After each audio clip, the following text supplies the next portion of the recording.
అందరికీ నమస్కారం. మనలో చాలామందికి సోమరితనం ఒక పెద్ద సమస్య కదా. దానివల్ల మనం పనులు వాయిదా వేస్తూ ఉంటాం. ఆ తర్వాత అయ్యో నాలో విల్ పవర్ తక్కువ, నేనొక ఫెయిల్యూర్ అని బాధపడతాం. కానీ మన ప్రాచీన వేద విజ్ఞానం ఏం చెప్తుందంటే ఇది మన తప్పు కాదట. అవును, మీరు విన్నది కరెక్టే. సోమరితనం వెనుక ఉన్న అసలు కారణాన్ని అర్థం చేసుకుని దాన్ని ఎలా జయించాలో చెప్పే ఒక పవర్ఫుల్ వేదిక్ ప్రోటోకాల్ గురించి ఈరోజు మనం మాట్లాడుకుందాం. మరింకెందుకు ఆలస్యం, మొదలుపెట్టేద్దామా? అసలు మనం వేసుకోవాల్సిన మొదటి ప్రశ్న ఇదే. ఈ సోమరితనం అనేది జస్ట్ ఒక బ్యాడ్ హ్యాబిటా? అంటే మనం కొంచెం ప్రయత్నిస్తే పోతుందా? లేకపోతే దీని వెనుక మనకు తెలియని ఇంకేదైనా పెద్ద కారణం దాగి ఉందా? నిజం చెప్పాలంటే దీనికి సమాధానం తెలిస్తే మనలో చాలామంది ఆశ్చర్యపోతారు. ఎందుకంటే ఇది మన విల్ పవర్కు సంబంధించిన విషయం కానే కాదు. మన ప్రాచీన శాస్త్రం ప్రకారం ఇదొక ఫిజికల్ స్టేట్ అన్నమాట. ఒక జడత్వం. అంటే మన బాడీ, మన మైండ్ రెండూ ఒకచోట స్టక్ అయిపోయి కదలకుండా ఉండిపోతాయి. ఆ స్టేట్నే మనం సోమరితనం అంటున్నాం. వేదాల్లో ఈ జడత్వ శక్తికి ఒక పేరుంది. అదే తమసు. ఒక్క నిమిషం. తమసు అనగానే ఇదేదో నెగటివ్ పదం అనుకోవద్దు. ఇది మన క్యారెక్టర్లో లోపం కాదు. ఇది ప్రకృతిలో ఉండే ఒక సహజ గుణం. మనందరిలో ఉంటుంది. మరి ప్రాబ్లం ఎక్కడొస్తుందంటే ఈ తమస్సు మనల్ని పూర్తిగా తన కంట్రోల్లోకి తీసుకున్నప్పుడు. అప్పుడే అస్సలు సమస్య మొదలవుతుంది. సరే, ఈ తమస్సుని బ్రేక్ చెయ్యాలంటే ఏం చెయ్యాలి? దానికి ముందు మన బాడీలో ఉండే ఎనర్జీ స్టేట్స్ గురించి ఒక రకంగా చెప్పాలంటే ఒక మ్యాప్ లాంటి దాన్ని మనం అర్థం చేసుకోవాలి. వీటినే మనం గుణాలు అంటాం. ఈ 3 గుణాలే మన ప్రతి ఆలోచనని, మన ప్రతి పనిని కంట్రోల్ చేస్తాయి. ఓకే, ఇప్పుడు ఈ స్లైడ్ చూడండి. ఇది చాలా చాలా ఇంపార్టెంట్. మన ఎనర్జీ లెవెల్స్ని ఇది చూపిస్తుంది. ముందుగా తమస్సు అంటే మనమిందాక అనుకున్నట్టు జడత్వం, బద్ధకం, పనుల్ని వాయిదా వేయడం, ఒక రకమైన కన్ఫ్యూజన్. తర్వాత రజస్సు అంటే ఫుల్ యాక్షన్ మోడ్, ఏదో ఒకటి సాధించాలనే ఆరాటం, కంటిన్యూస్గా ఏదో ఒకటి చేస్తూ ఉండటం. ఫైనల్గా సత్వం అంటే పీస్, పూర్తి క్లారిటీ, బ్యాలెన్స్, ప్రశాంతంగా, నిలకడగా పనిచేయడం. సో లాజిక్ ఏంటంటే తమస్సులో ఉన్న మనం డైరెక్ట్గా సత్వంలోకి వెళ్ళలేం. ముందుగా మనం రజస్సులోకి అంటే యాక్షన్ మోడ్లోకి రావాలి. అక్కడ్నుంచి సత్వంలోకి వెళ్ళాలి. ఇదొక బ్రిడ్జ్ లాంటిదనమాట. ఇదే మనం గుర్తుపెట్టుకోవాల్సిన అసలైన పాయింట్. బద్ధకం నుంచి డైరెక్ట్గా జెన్ మోడ్లోకి జంప్ చేయడం అనేది జరగని పని. అది అసాధ్యం. ముందు మనం ఏం చేయాలంటే ఆ బండరాయిలాంగి తమస్సును పగలగొట్టాలి. ఎలా? రజస్సు అనే యాక్టివిటీతో, ఒక నిప్పులాంటి ఎనర్జీతో దాన్ని బ్రేక్ చేయాలి. సరే, ఈ యాక్టివిటీ, ఈ ఫైర్ దీన్నెలా జనరేట్ చేయాలి? ఇక్కడే మనకు తపస్సు అనే అద్భుతమైన కాన్సెప్ట్ వస్తుంది.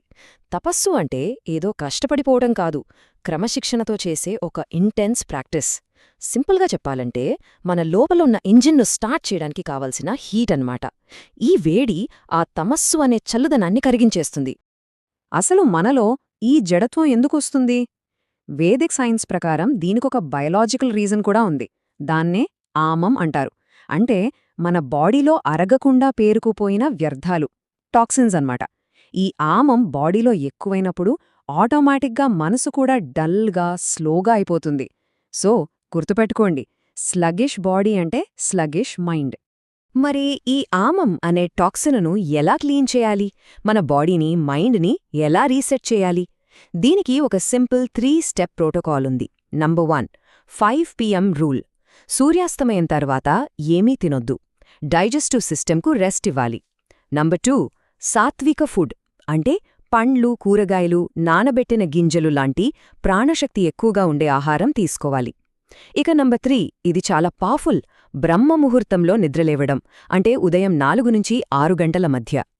ఈ 3 చిన్న మార్పులు చాలు, మైండ్లో ఎంత క్లారిటీ వస్తుందో మీకే తెలుస్తుంది. ఓకే, బాడీని క్లీన్ చేశాం. ఇప్పుడు మైండ్ సంగతి చూద్దాం. మనల్ని చాలాసార్లు ఆపేది బద్ధకం కాదు తెలుసా, పర్ఫెక్ట్గా చెయ్యాలి అనే ప్రెషర్, లేదా ఫెయిల్ అవుతానేమో అనే భయం. ఈ మెంటల్ బ్లాక్స్ వల్లే మనం పనులను వాయిదా వేస్తుంటాం. ఈ భయానికి భగవద్గీతలో ఒక అద్భుతమైన సొల్యూషన్ ఉంది. అదే నిష్కామకర్మ. కర్మణ్యేవాధికారస్తే మా ఫలేషు కదాచన. అంటే నీకు పని చేసే హక్కు మాత్రమే ఉంది, కాని ఫలితంపై ఎప్పుడూ లేదు. ఇది జస్ట్ ఒక కొటేషన్ కాదు, మన మైండ్ను ఫ్రీ చేసే ఒక పవర్ఫుల్ టెక్నిక్. ఇక్కడ చూడండి, ఈ రెండు మైండ్ సెట్స్కి మధ్య ఉన్న తేడా చాలా క్లియర్గా కనిపిస్తుంది. మన ఫోకస్ అంతా రిజల్ట్ మీదుందనుకోండి, యాంగ్జైటీ, ఫెయిల్యూర్ భయం, వాయిదా ఇవే ఉంటాయి. అదే మన ఫోకస్ని కేవలం ప్రాసెస్ మీద, అంటే పని చేయటం మీద, మన డ్యూటీ మీద పెట్టామనుకోండి, భయాలు పోయి కాన్సిస్టెంట్గా యాక్షన్ తీసుకోగలుగుతాం. ఇది నిజంగా ఒక గేమ్ చేంజర్. రైట్, బాడీని సెట్ చేశాం, మైండ్ని కూడా సెట్ చేశాం. ఇప్పుడు అసలైన ప్రశ్న, మన మూడ్తో, మన మోటివేషన్తో సంబంధం లేకుండా ప్రతిరోజు ఒకేలా క్రమశిక్షణతో ఎలా ఉండాలి? దానికొక సిస్టమ్ ఎలా బిల్డ్ చేసుకోవాలి? దానికి సమాధానమే మర్యాదా కోడ్. దీనికి ఇన్స్పిరేషన్ ఎవరో తెలుసా? మర్యాదా పురుషోత్తముడైన శ్రీరాముడు. రాముడు అడవికి వెళ్లడమనేది ఒక ఆప్షన్గా చూడలేదు. అది తన ధర్మం, తన తండ్రికిచ్చిన మాట. అలాగే మనం కూడా కొన్ని పనుల్ని మన లైఫ్లో నాన్ నెగోషియబుల్, అంటే చర్చించలేనివిగా మార్చేయాలి. వాటిని మన ధర్మంగా చూడాలి. అప్పుడు చెయ్యాలా వద్దా అనే ప్రశ్నకే తావుండదు, జస్ట్ చేయడమే. మరి దీన్ని ప్రాక్టికల్గా ఎలా చేయాలి? సింపుల్, ఒక వ్రతం తీసుకోండి. పెద్ద పెద్దవి వద్దు, కేవలం 7 రోజుల కోసం ఒక చిన్న రూల్. ఉదాహరణకి 7 రోజులు రోజూ 15 నిమిషాలు నడుస్తాను అని. ఇలా చేయడం వల్ల మన ఐడెంటిటీ మారిపోతుంది. నేను బద్ధకాన్ని పోగొట్టుకోవడానికి ట్రై చేస్తున్నా అనే మైండ్ సెట్ నుంచి నేనొక వ్రతాన్ని ఆచరిస్తున్నాను అనే శక్తివంతమైన మైండ్ సెట్కి షిఫ్ట్ అవుతాం. మన లోపల ఎంత మార్పొచ్చినా మన చుట్టూ ఉన్న వాతావరణం కూడా సపోర్ట్ చెయ్యాలి. దానికి 2 విషయాలు ముఖ్యం. 1, దేశం, అంటే మన స్పేస్. మనముండే చోటు నీట్గా, క్లటర్ లేకుండా ఉంటే మనసు కూడా క్లియర్గా ఉంటుంది. 2, సంఘం, అంటే మన సాంగత్యం. డిసిప్లిన్డ్ పీపుల్తో తిరిగితే ఆ ఎనర్జీ మనక్కూడా వస్తుంది. ఎందుకంటే ఎనర్జీ అనేది అంటువ్యాధిలాంటిది. ఇప్పటివరకు మనం చాలా కాన్సెప్ట్స్, టెక్నిక్స్ చూసాం. కానీ ఇప్పుడు నేను చెప్పబోయేది ఒక ఫైనల్ హ్యాక్. ఇది ముగిసిన వెంటనే వాడగలిగే ఒక సింపుల్, పవర్ఫుల్ టెక్నిక్. దీన్ని 5 సెకండ్ల వేదాంత విత్డ్రాయల్ లేదా ప్రత్యాహార అంటారు. చాలా సింపుల్. స్టెప్ 1, మనసులోకి అబ్బా బద్ధకంగా ఉంది అని ఆలోచన రాగానే దాన్ని గుర్తించండి, జస్ట్ గమనించండి. స్టెప్ 2, దానితో గొడవపడొద్దు, జడ్జ్ చెయ్యొద్దు. ఆకాశంలో మేఘం వెళ్తున్నట్టు ఆ ఆలోచనను జస్ట్ ఒక 5 సెకండ్ల పాట చూడండి. స్టెప్ 3, ఇది చాలా ఇంపార్టెంట్. వెంటనే ఆలోచించకుండా లేచి కదలండి. ఏదైనా ఒక ఫిజికల్ మూమెంట్ చేయండి. ఎందుకంటే ఈ మొత్తం సిస్టమ్ని కలిపి ఉంచే ఒకే ఒక్క కీ పాయింట్ ఇదే: కదలిక తమస్సును చంపేస్తుంది. అవును, మూవ్మెంట్ కిల్స్ తమస్. బద్ధకంగా అనిపించిందా? లేచి నడవండి, 4 స్టెప్స్ వేయండి. ఏదైనా సరే, జస్ట్ కదలండి. ఆ ఒక్క మూవ్మెంట్ చాలు, తమస్సు పట్టు వెంటనే సడలిపోతుంది.